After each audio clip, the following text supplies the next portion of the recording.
This actually happened to me a few years back at the University of the Arts in Philadelphia. My sophomore year, I roomed with a girl named Kara.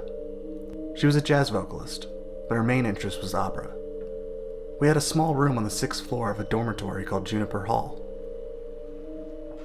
The walls were thin, and her late-night singing and voice practices would keep me up at night. After a month or so of lost sleep, I convinced her to move her late-night practices to the music studio in the Miriam Theater building a block away.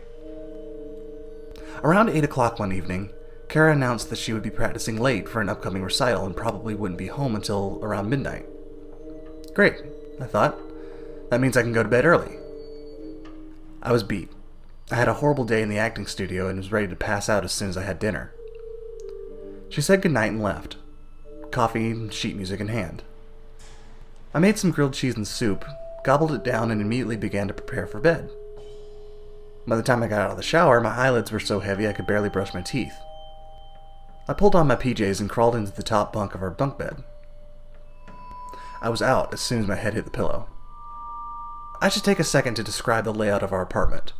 When entering the apartment, the bedroom was through a door immediately to the left. Our bathroom was inside the bedroom, just past the bunk beds. UArts is nice in the sense that you don't have to share bathrooms. Anyway, I woke up to the sound of the apartment door closing. I opened my eyes and groggily checked my phone. Midnight, on the dot. I rolled back over and closed my eyes. I heard Kara enter the room and stop in front of the bunk bed. Checking to see if I'm actually asleep, I thought. She flopped down on the bed below me, which was strange, as she was a stickler for brushing her teeth and washing up before bed. Then again, exams were just around the corner and we were all exhausted. The mattress below me creaked, and then was silent.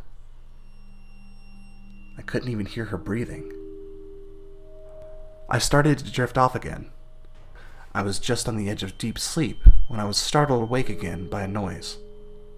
A key in the lock. The door opening.